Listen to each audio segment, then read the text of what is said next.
Donald Trump may not have intended to stir up a new election issue here in Canada, but since he threatened a 25% tariff on Canadian and Mexican goods if those two countries didn't help stop the flow of drugs and illegal aliens into the U.S. The Prime Minister has lost control of everything. He's lost control of the borders, lost control of immigration. I think the leader of the opposition needs to reflect carefully on whether he really wants to amplify the erroneous narratives that the Americans are putting forward. So let's figure this out. Is the Canadian border a real threat to the U.S., or is this just political leverage? A few years ago, the number of people arrested trying to sneak across the Canada-U.S. border, so through dirt roads, farm fields, things like that, that number did start to tick up from about 900 in 2021 to more than 2,000 in 2022. But it's in the 2 years since that the number of arrests spiked dramatically. And look at 2024. There were more than 23,000 arrests, 25 times what we saw in 2021. But let's put this into perspective. In that same time frame, along the southern border with Mexico, agents made 1.5 million arrests, people who were trying to sneak through, which is clearly not even comparable, a fact that Trudeau apparently raised to Trump in person during his recent visit to Florida. But here's the counter-argument from the incoming Trump administration. 1.5 million arrests at the southern border is actually 500,000 fewer than the number of arrests in 2023 and almost 700,000 fewer than in 2022. And since the U.S. tightened its asylum rules a few months ago, southern border crossings have been dropping even more dramatically. So, they say, yes, the scale of the problem on the Mexican border is larger, but they're starting to get that under control. What's getting out of control is the situation up here in Canada. Alien smuggling, drug trafficking has always happened on a small scale, but it's increased significantly. According to the U.S. Border Patrol, the vast majority of these new crossings on the Canadian border are happening in one very specific area, known as the Swanton sector, which has Ontario and Quebec on one side, and on the other, New York, Vermont, and New Hampshire. Probably one of the biggest hotspots for this type of irregular or illegal crossings from Canada into the U.S., and it's because it's close to highway infrastructure that can take you quickly, down all the way to New York City.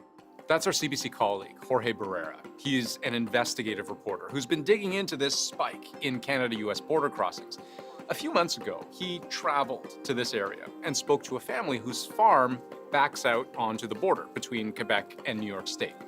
This video you're seeing is from the farm's security cameras. It shows just how many people they've witnessed crossing their property to enter the U.S. And in July, he said he counted 48 people in just 1 week right near his doorstep. And that's just one camera in one area. So it's hard to say how many actually didn't walk by my camera that catches them. And consider one other thing. That number we raised, the 23,000 irregular crossings, those are just the people who were caught, right? It's impossible to know how many people don't get caught and actually make it through undetected. The incoming Trump administration, and many of the people we spoke to, believe 23,000 is an undercount. The problem is likely much bigger, in part because of just how few officers are patrolling on the Canadian side up north compared to the Mexican side down south. You got a lot fewer resources up here in Border Patrol agents, so they're overwhelmed. And they're not catching a lot of them because there's only so much the few resources up here can do. They say that, yeah, it's the tip of the iceberg. They miss people. And when I'm going through court records, when, say, someone is caught picking someone up, sometimes they admit in the court records to having done runs like this, 3, 4, 5 times. So maybe it's a lot busier than we realize. Okay, so what about Trump's claim about illicit drugs pouring into the US from Canada? Well, in 2024, 43 pounds of fentanyl, 72 pounds of heroin, and 185 pounds of meth were seized at the Canadian border. Maybe that sounds like a lot, and it kind of is, but just look at what came across the Mexican border into the US that year. As with the border crossing numbers, there's just no comparison. But here's the argument. Again, these numbers only represent the drugs that were caught, not the drugs that managed to sneak through. And Canada's numbers may be dramatically higher because it's been unable to control illicit drugs coming into the country.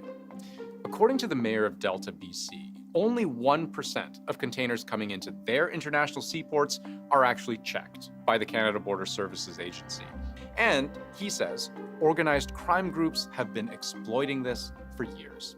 We've had a reduction of policing services since 1997, where they disbanded the port police and didn't replace it with anything that was totally effective. In terms of, knowing how much is coming in, people, illegal goods such as illegal firearms, opioids that come into the country, we're largely in the dark. The CBSA is at a level of staffing where there's whole modes that we're not really doing anymore. We don't look at rail at all. We don't know what comes into the country through rail.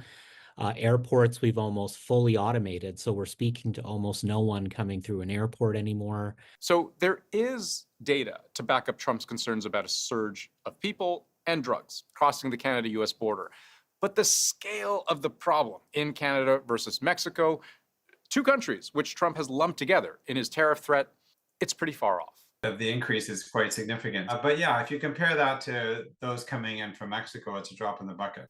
But what if the problem wasn't just about raw numbers? Trump's team points out different types of people tend to come from Canada than Mexico, and that's a threat to their national security. There has been understanding from Canada that they can't be a gateway to terrorists coming into the United States. Canada has the most lax immigration policies, I think, in the world. I mean, that's why so many special interest aliens cross through the Canadian border.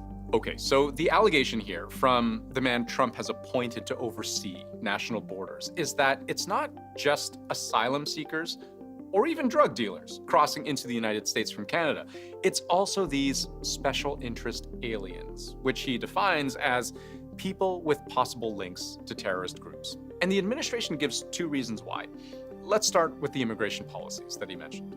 In terms of the criticism that the incoming Trump administration might have about screening, I mean, there is a point there because we don't really screen people fully for security unless they're applying for permanent residence. If you're applying for a temporary visa into the United States from most countries around the world, it's going to be kind of intense. Officials generally cross-reference a wider range of intelligence databases and terrorist watch lists than Canada does. They might also call you in for a physical interview at a U.S. consulate. Every person crossing the U.S. border must provide their photograph and their fingerprints. They know the biometrics of every non-citizen living or entering their country. They also tie biometrics to their travel documents and to their identity documents. Canada is comparatively easy to visit, and over the past few years, it became even easier. The Canadian government loosened further some of its entry requirements, and the rest of the world started to take notice. For example, in India, there are basically travel packages that you can arrange to get you to Canada and to the US, where you pay a certain amount, you're guided through or helped with the visitor's visa process, and then you get a ticket to Toronto, Montreal, Calgary, what have you, and then someone's going to meet you once you get to the airport, drive you to a location, then you make for the border. And remember the owner of that farm that we talked about earlier? The RCMP believes human smuggling groups are using his property too.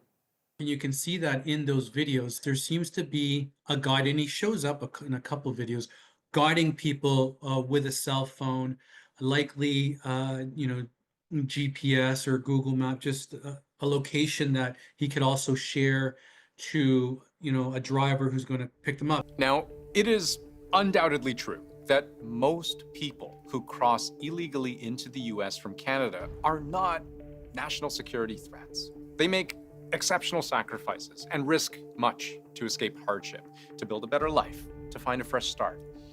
But the concern from the incoming Trump administration is that some number of those people are dangerous. And obviously anybody that's crossing the border irregularly like that is probably somebody that should be checked.